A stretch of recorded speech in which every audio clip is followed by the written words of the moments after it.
Quran surah ke-4 An-Nisa ayat 17 sampai dengan ayat ke-18. Itu yang dikenal dengan taubat namanya. Ya, innamat taubatu 'alallahi lilladzina ya'maluna su'a bijahalatin tsumma yatubuna min qarib. Ya, sungguh taubat itu berlaku kata Allah bagi orang-orang yang terinfeksi dengan penyakit buruk. Su itu, nih lihat ayatnya.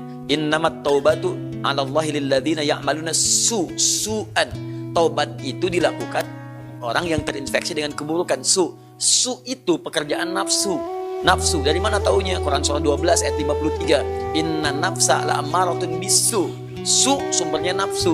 Kalau ada orang kemudian digerakkan nafsu berbuat buruk kemudian sampai terinfeksi dirinya, maka caranya dengan taubat.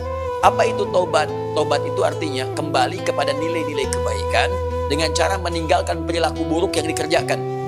Misal, fujur tadi bisa terrespon dengan perilaku maksiat. Maksiat lewat mata nonton tayangan-tayangan yang tidak baik.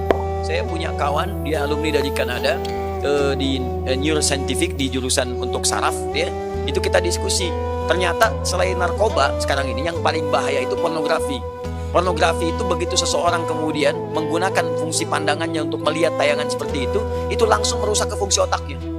Dia masuk tuh, menginfeksi, kadang-kadang candunya lebih besar daripada narkoba. Makanya orang kalau nggak pernah lihat tiba-tiba melihat itu bayangannya tuh lama di bagian otaknya tuh. Kadang-kadang penasaran, padahal udah dipalingin kan, tadi apa sih, apa benar salah gitu ya. Nah itu bisa demikian tuh, itu yang paling dahsyat.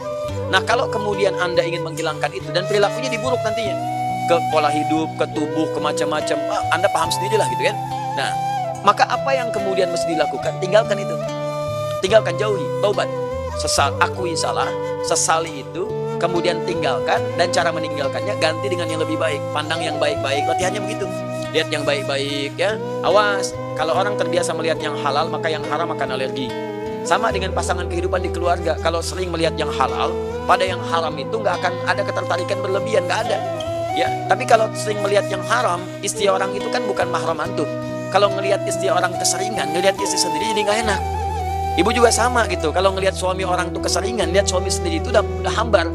Makanya kalau orang-orang ngelihat yang halal itu yang bagus-bagus, maka yang haram itu akan sulit kita. Sama bicara juga begitu. Kotor kata-kata, tinggalkan yang kotor, balik kepada yang baik. Begitu baik ya, saat maka